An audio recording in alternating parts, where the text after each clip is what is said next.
我宣布，秦贝贝同学，由于你违反了高翻院守则，你被开除了。什么？开除？我是你的粉丝啊，你怎么能开除我呢？我妈妈赞助了学校投资了赶紧出去，别在这浪费大家的时间。我喜欢。把这也拿走。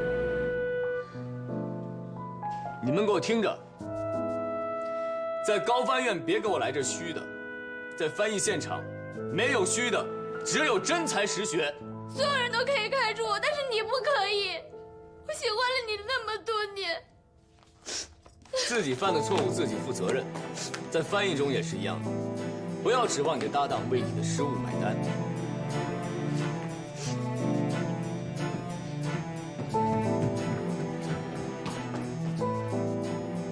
主任，你这样是不是太冷血了？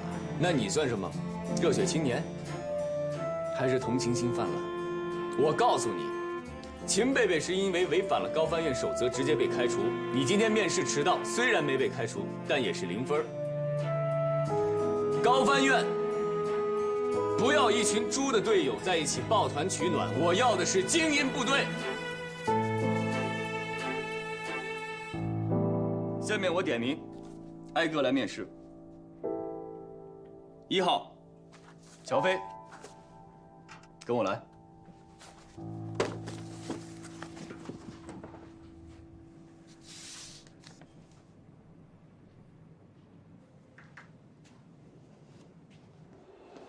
哎，你懂法语啊？你这么厉害。我叫乔飞，你叫什么呀？你也是交换留学生啊？你在刚才的用词里把分子生物学翻译成了生物学，把人类学翻译成了社会学，你知道这是很大的错误吗？我现在才大2，有些词大3才能学到呢。不要以为学法语是很好混的一门专业，大1进校玩1年，大2出国交流混1年，大3、大4谈个恋爱就可以拿文凭。你们这样学法语是胡闹。你凭什么说我胡闹？我告诉你，我是因为学习成绩优秀，我拿了奖学金，我才来瑞士做交流生的。我的梦想是成为一名翻译官。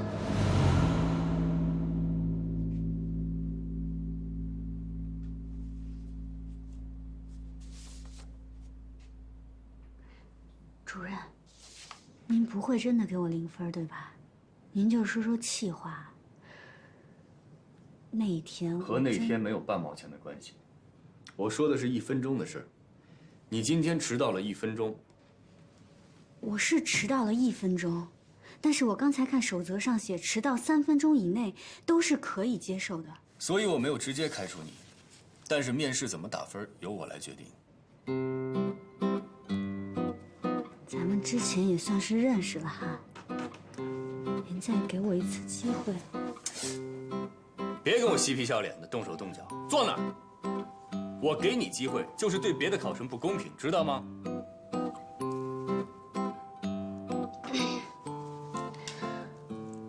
我今天之所以迟到了，是因为遇到了一些特殊状况，我已经尽最快的努力赶过来了。迟到就是迟到，无能的人才找理由。你将来出任务，你是希望主席等你，还是总理等你啊？那天真的是意外。别再跟我纠缠了，也别再浪费你的面试时间了。现在我照例问你几个问题。乔飞，你为什么想成为一名翻译官？因为我是……你不要告诉我你是在外语学院学法语的，高翻院不接受流水线产品。因为我是把张璐姐当成我的偶像，我想成为像她那样的国家级的高级翻译。不切实际，自以为是。你的成绩倒一直还可以，是挺好的，我一直是第1名，我是学霸。在学院里第1名，不代表在高翻院是第1名。我们招揽的是人才中的人才，拔尖儿一点都不稀奇，出类拔萃才是我们需要的。你既然一直是第1名，那为什么大2在瑞士做交换生的时候被扣光了奖学金，提前回国了呢？那个真的是我人生中唯一的污点。那次我碰到了一个特别坏的人，就因为我犯了一点小错误，他就去挑我的刺，告诉我们老师，我被扣了一半的学分呢。分子生物学和人类学这样的词汇都弄不清楚，你觉得这是小错误吗？档案里还写着。别动！那你是怎么知道的呢？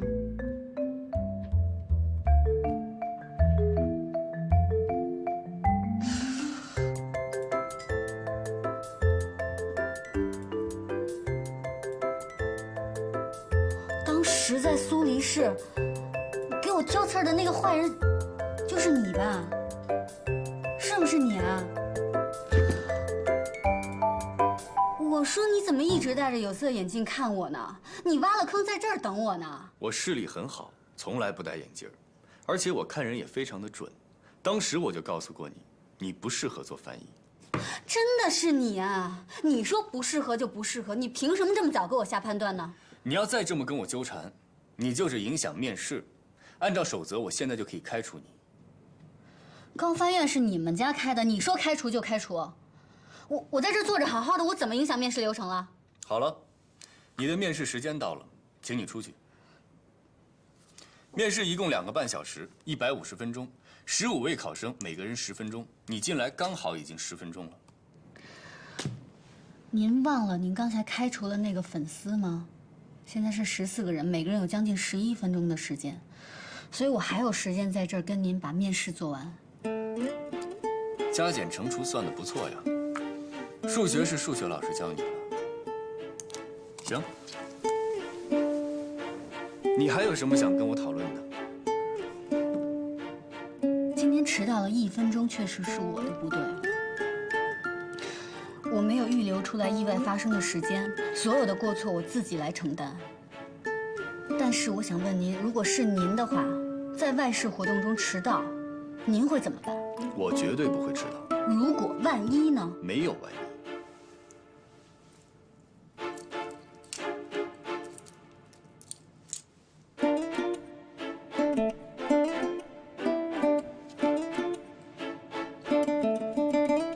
你把表调快了半个小时。11分钟到了，请你出去。你们不会真的给我0分，对吧？出去！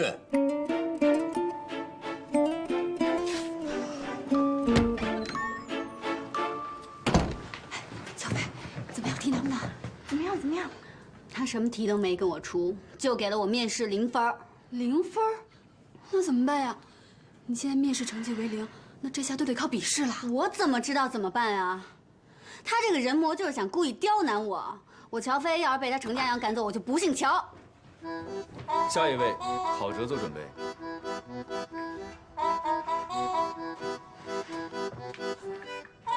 给你0分，心里窝火是吗？跑到高翻院来骂街。安塞弗朗。你这是在说我笨蛋啊？那你也是在骂街啊？我在说风筝，我在说我想放风筝。你想放风筝？现在？那你也是在影响面试流程，牵强。行啊，嘴上一套又一套。那我再给你一次面试机会。我就不姓乔，用法语怎么翻？保留杀气腾腾的感觉，还有贴切法语的表达习惯。Je devais d'un bois en or。还算贴切。等一下，我回答上来了，是不是不用得0分？当然，我给你10分。才10分？行了，乔飞，都说程家阳说1不2，他能改变主意给你10分就不错了。是啊，就怕是什么？就怕是程家阳当着这么多人的面，他下不来台才给你的10分。其实啊，他已经10分讨厌你了，那你就会10分倒霉。我现在10分生气。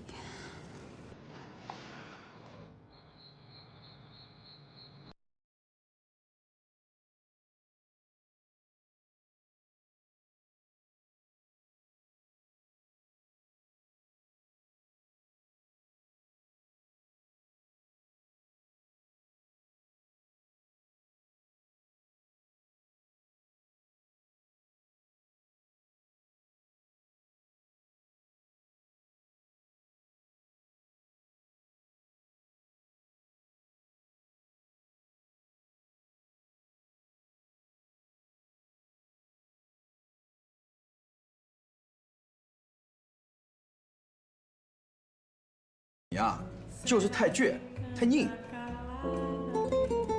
你去高翻院我管不了，但是你别影响我这儿的工作。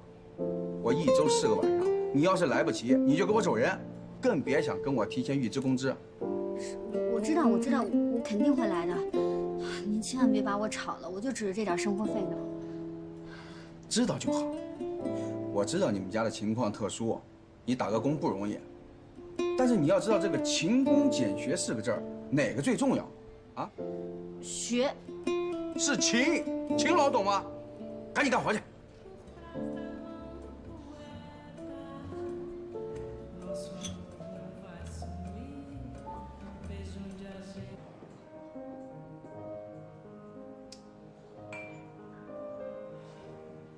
怎么回事啊？这是跟原来说的不一样啊！这都几点了？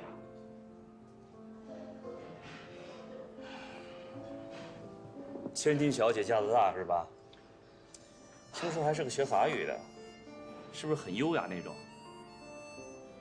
他是不是瞧不上我这种普通人啊？怎么了，就周南？一表人才怎么就普通了？啊，著名企业家周南谁不知道？还有著名实业家旭东，那只不过我的实业还在天空中飘着待定。哎，不一样啊！你那钱是家里面的，我的钱可是自己个儿辛辛苦苦挣来的。哎呀，都几点了？你说？哟，来了，小华。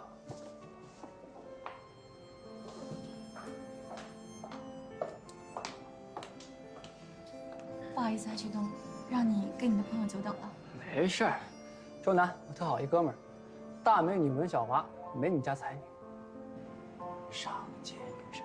你又胡说什么呢？你好，周南先生，很高兴认识你。文小姐，我今天能见到你啊，那才真的是荣幸1000倍，高兴10000倍。今天能见到你啊，真的是太有缘了，太棒了！啊，果然跟旭东说的一模一样，绝对是优雅女神范儿啊，绝对女神级别的。你还愣着干什么呀？坐呀，请坐。谢谢。小华，周南提议特别好啊，咱们都是朋友，做事呢一定能成。啊，对，大致上旭东都给我讲了，我就简单的做了一个计划书，有什么不妥的地方呢？文小姐尽管调整。今天本来应该是我父亲来跟你见面的，他有事儿，我就代为出面了。具体的等他过目之后，我们再详谈吧。可以啊，我也一直想拜访伯父了。哎，周南，你这场话就过了啊！什么叫一直想拜访伯父？你知道这件事才多少天？瞎客气什么呀？生意上的事儿，咱们仔细聊，聊透了。反正呢，我入股20%，如果你想让我多入点，没关系，跟我爸说去。反正钱的问题，你们尽管放心。好，有王总这句话，信心满满的。来，敬王总。哎呦，都是朋友嘛，做事一定。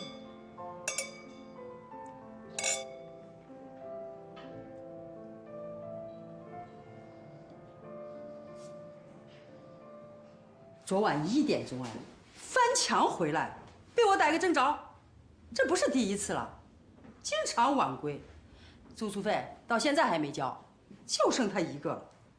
你快毕业了吧？我很理解你们毕业生找工作、实习都很忙，但学校有学校的规定。对不起，我真是最近毕业的事情太多了，给您添了不少麻烦，对不起，对不起。你不能连着3年都要毕业吧？从你搬进来那天算，我逮着你多少次了？住宿费也是，每学年都恨不得拖到第2年才交。交，我一定尽快补上。你是不是有什么困难？我可以帮你向学校反映，解决问题的。没困难，老师，没困难，我所有的事情都能解决。我现在能出去打个电话吗？那行吧，你先去打电话吧。谢谢老师。喂，什么事儿？赶紧说，我这串戏呢。哦，喂，佳怡，行，我知道了。住宿费是吧？每个季度都这个点儿，你不说我都猜都能猜到。你先借点钱给我呗，我回头按银行利息还你。哎呦，没事儿，你先留着用吧。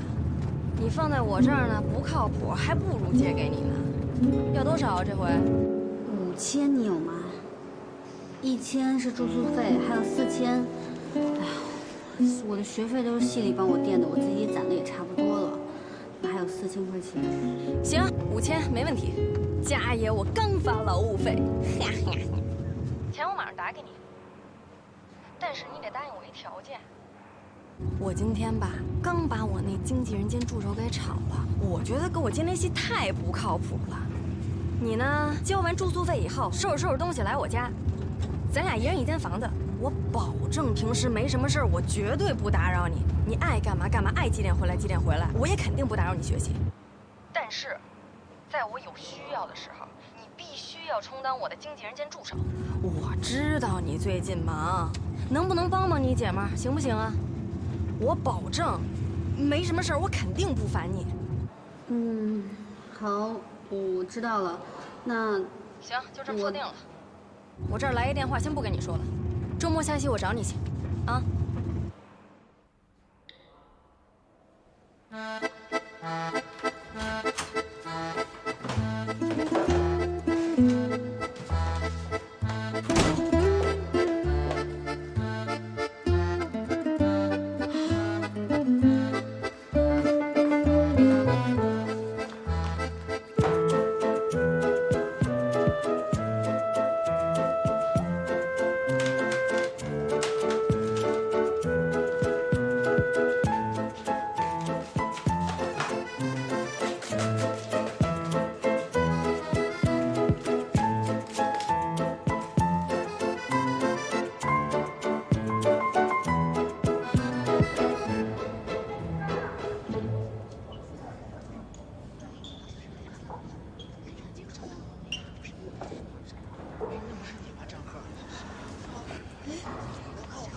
乔飞，怎么回事啊？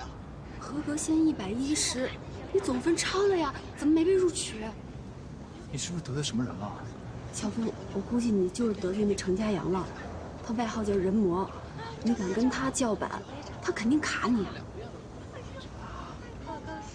不能让他毁了我的分音。哎，乔飞，乔飞，你去哪儿？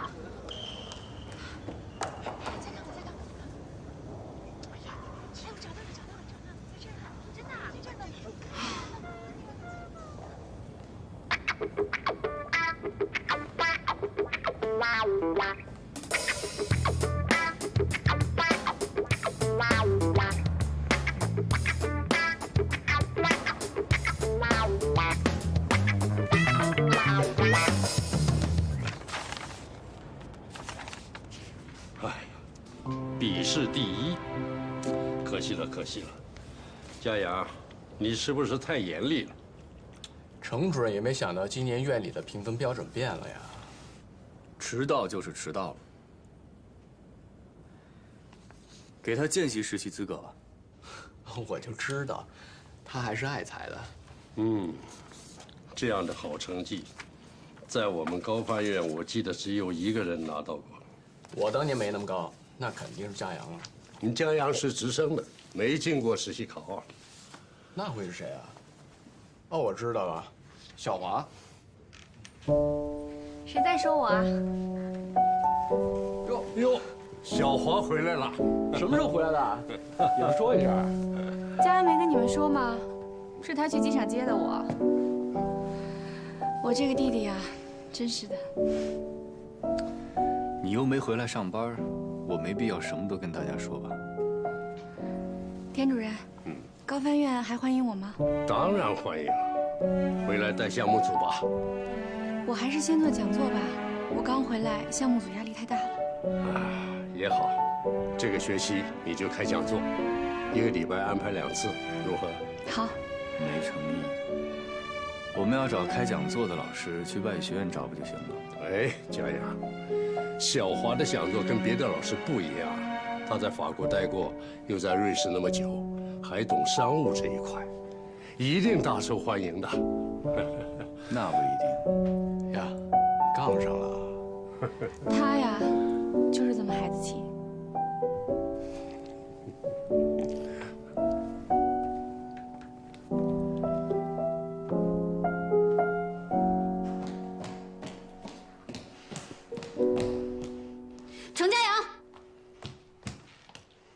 我有话跟你说。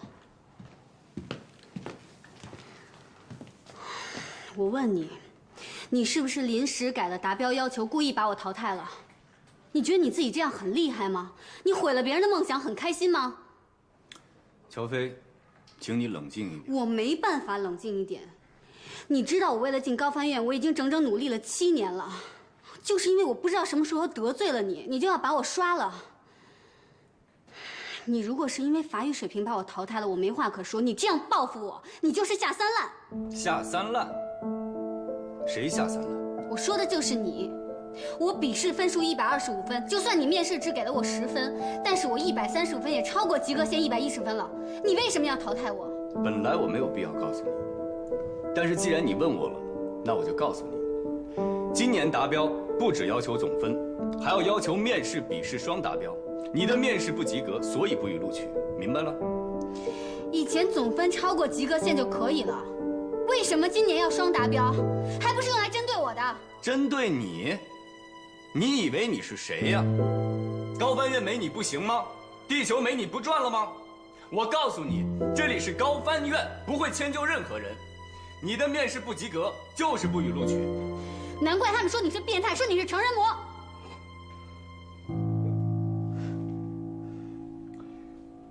我叫程家阳，我有我自己的名字。你虽然不予录取，但我会给你一个见习实习的机会。什么见习实习生？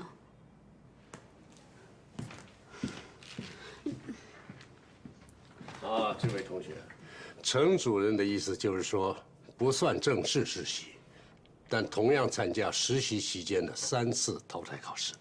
那如果转正了以后，大家都一样吗？对，都一样啊。这丫头伙来得快，去得也快。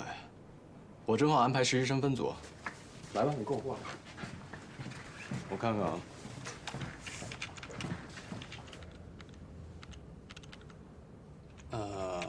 怎么了，老师？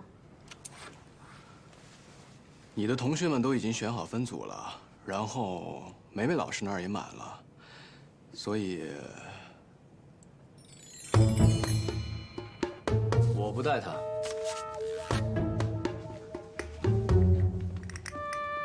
你这孩子，刚才骂人的气焰哪儿去了？你是文小华老师吗？对，我知道你，你被评为中法语言交流青年学者，对吧？你是我的偶像呢。又来一个偶像啊！你的偶像不是张璐吗？是个女翻译，翻译的好一点就成你偶像了，太廉价了吧？我是真的很喜欢文老师啊。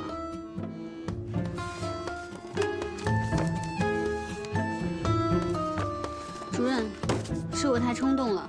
我之前以为自己进不了高翻院呢，请你大人不计小人过。套近乎、拍马屁在高翻院都不顶用。对，带有色眼镜就管用。我说我自己呢。行了，佳阳，你这个实习生针锋相对啊。我挺喜欢乔飞的性格，你看在我面子上就带他吧。今年不是不让我带人吗？我的通过率很低呀。你不是让他当见习实习生吗？不算人数。你要是不带我，你就是小心眼儿、记仇。拿话堵我？你以为我会怕你吗？你也真是的，服个软不就行了吗？跟他道个歉，就什么事儿都没有了。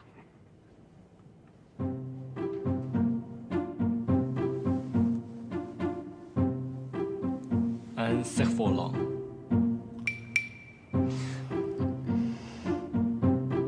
要我带你也可以，但我有一个额外的要求：转正考试的时候，只要你没有考到第1名，就算淘汰。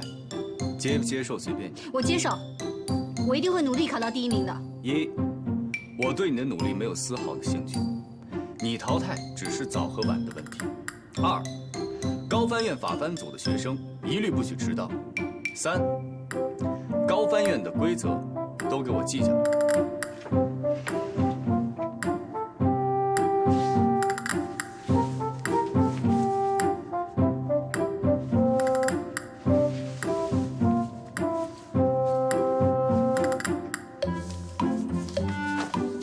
跟我来。对了，手表给我。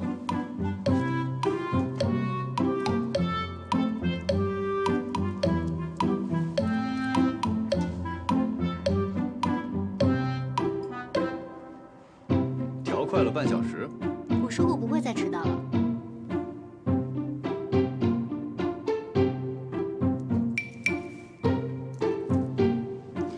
你给我调快了1个小时啊！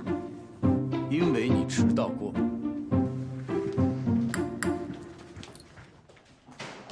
准备一条睡袋。睡袋。加班的时候想睡在地下也没问题，反正跟我没关系，我不会带你。哎，小贝，来，坐，我们这聊天呢。行了，都不用让来让去了。你们大部分人很快就会被淘汰，将来有的是时间在家里做。这里现在是你们的办公室，只要在工作，精力就必须高度集中。其实通过实习期的3次考核非常简单，只有一个要求：不许出错。你准备睡袋了吗？睡袋，没通知啊。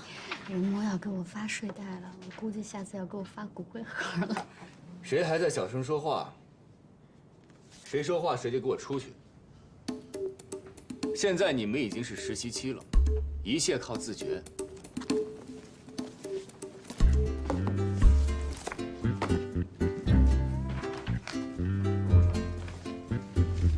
我不说话，我用眼神杀死你。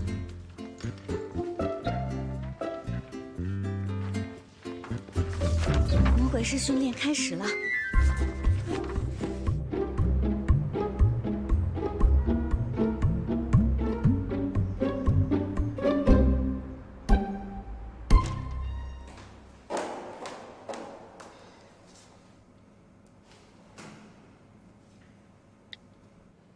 倒数3秒。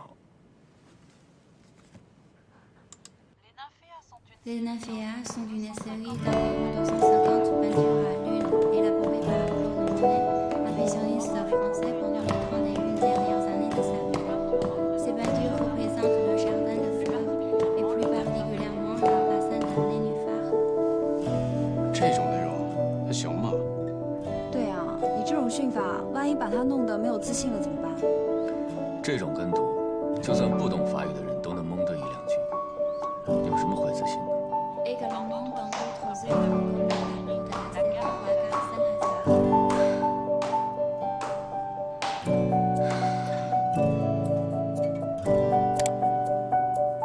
台阶数多少？一共157个，每次25个。伍德成之前做了7个动作。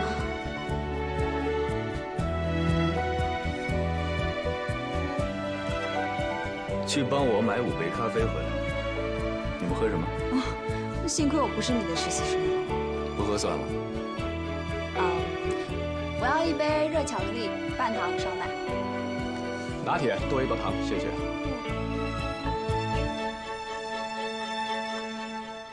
田主任要 espresso， 另外1杯大杯美式，三明治不要鸡蛋和花生酱，给你也买1杯，我请客。热巧克力半糖吗？喂。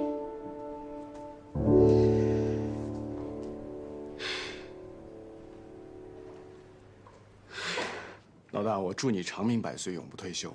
哪天要程主任当上了郑主任，我就直接申请政治避难了。哎，他数对了吗？会不会只数了1层，然后做个乘法？那防火层他就数不到了。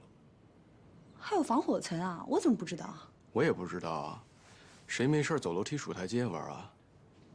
中午网上好着给咱们带午饭吧，吃什么我请。胡闹！程主任都可以让实习生带咖啡。 带咖啡也是我训练内容之一。练什么？跑腿啊？练注意力。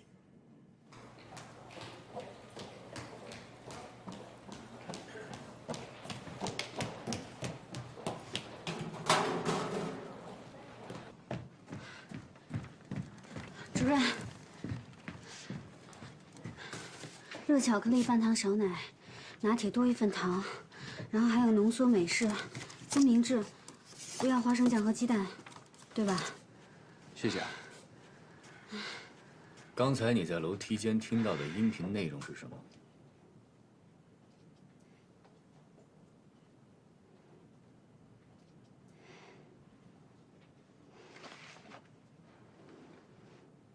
刚才在楼梯间听到的音频内容是什么？内容我记得。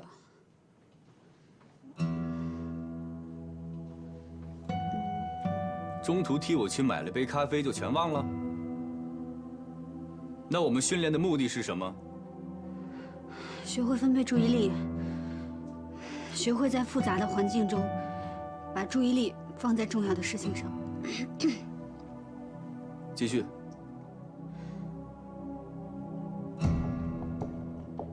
我台阶数错了吗？我跟你说结束了吗？没结束吗？不是数完台阶就没了吗？我什么时候跟你说结束了？你在家躺着的时候，任务才结束，知道吗？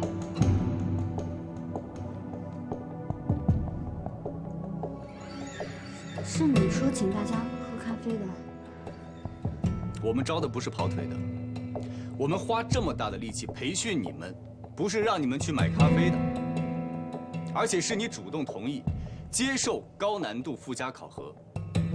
你不要再跟我找理由了，赶紧总结一下，你听到了什么？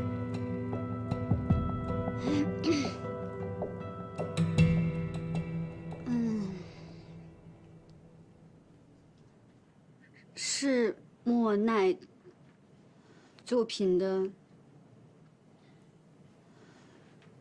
一个睡莲系列。什么？然后呢？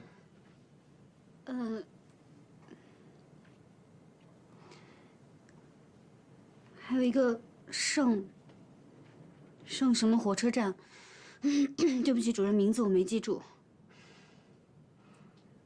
勉强通过。你给我记好了，下次再由个人原因没有完成任务，不许再给我找理由，听见了吗？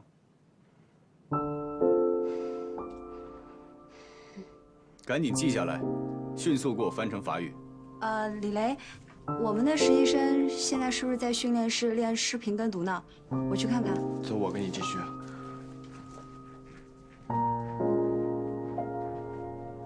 主任，我现在去。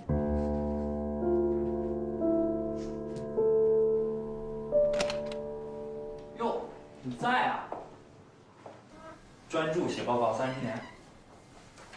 挂号处写着你休息，外面那么多人挂不上号，你在这写报告，你想干嘛？没什么，恭喜你，马上要当副主任了。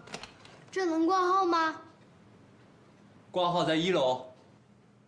爹，你在这儿别动，我去问问。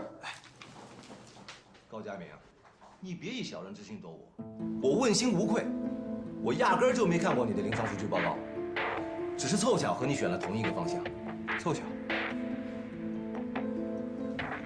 要说我们还真是挺有缘的。老赵，你在周浦医院工作得有20年，一直致力于开颅手术的大面积出血控制，这怎么就帮我陪赞助企业老总开了个会，就突然对海绵状血管瘤这么感兴趣？不要以为这个课题很容易攻克，要是容易，我都研究5、6年了，还能轮到你？这个病是神经外科的不治之症。是文道来找你，你以为是我巴不得想做这个项目？实话告诉你说吧，高建明，他们选择我不选择你，那是因为你影响力太小。他们商人说的做公益，扔钱也得听个响啊，只有我来牵头才行。是文道给的你钱。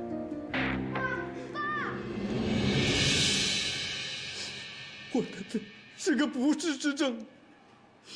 就是你说的那个海绵状血管瘤。我说那是不治之症，我又没说你一定会死，只要你控制得好，最差也就现在这样。你别哄我了，我脑袋都3次出血了，这个肿瘤压在我的中枢神经上，一直在长，再出血，我的命就挂了。它就像个定时炸弹。随时会爆。行了，您的话呀，我也听明白了。您得的这个病确实是不可逆，但是要是治疗的好，通过手术是可以把肿瘤切除的。大夫，您说的这是真的？真的可以把我脑袋里这个定时炸弹去掉？你放心啊，我对你负责。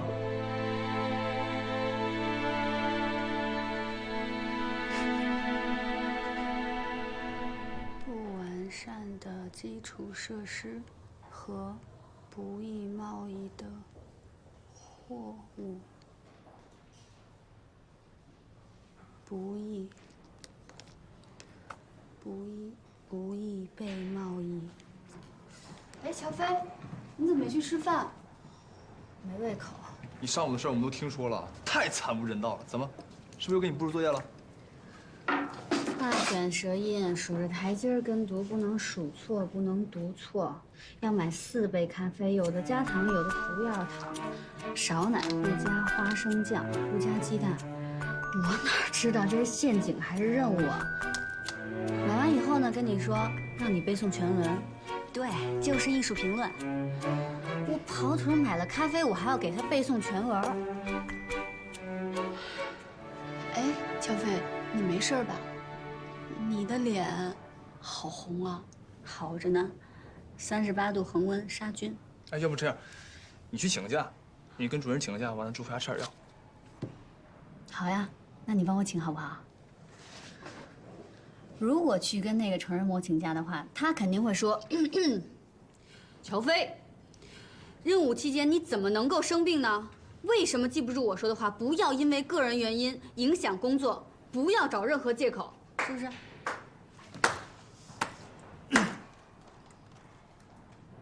学得很像嘛，以后你来当主任得了。郝哲，到，李雷让你去资料室找他。哎，好嘞，谢任主任同志。他落东西了。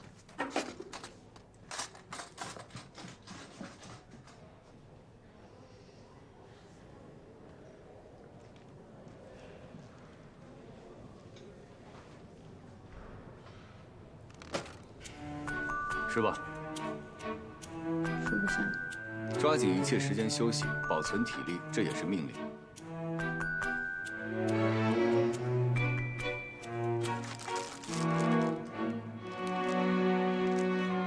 这你特地给我买的呀？以后有意见当面说，高翻院不喜欢背后议论。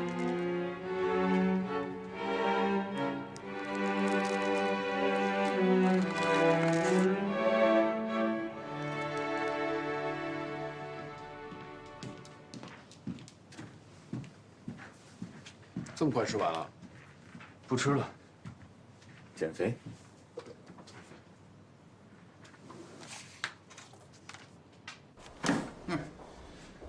一个主治医生，为了科研跟同事吵架，弄得病人闹情绪。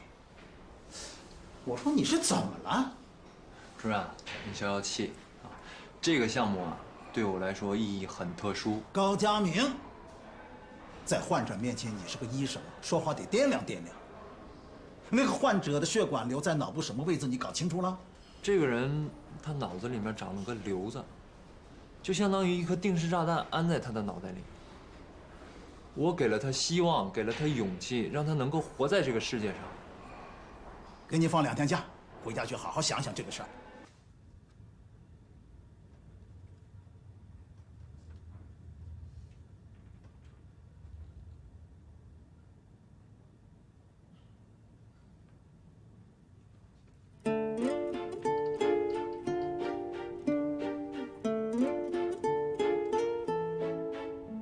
今天的交互传译练习题目不会太难，因为有的人跟我反映，说训练太难了。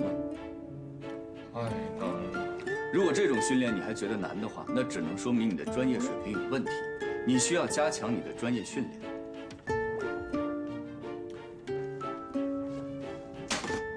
2个人自由解组，其中每一个组派一个代表到我这儿抽取资料。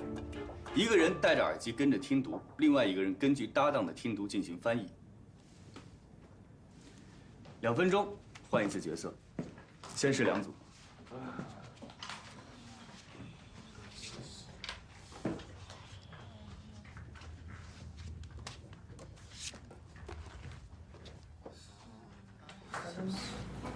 紧张，别紧张。我觉得翻译完成了以后，人模肯定会让咱俩把翻译的内容总结个中心思想、段落大意之类的。没事儿。万一我不知道我自己说什么，万一你也忘了怎么办呀？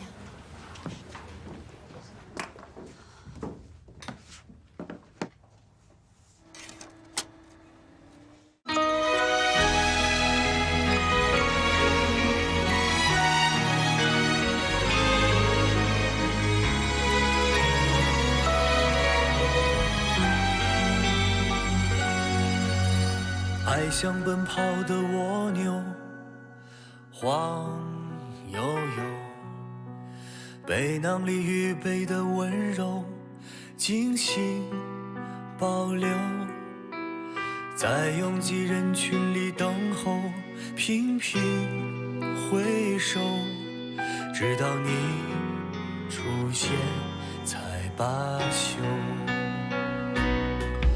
离开界限，你是我的终点。未来多少冒险不后退，永远不算远。爱情的旅途要攀登多久？一步步追着你走，有时是朋友，有时像对手，有时害怕爱的不够。慢慢的爱情，慢慢的享受，在追上你以后。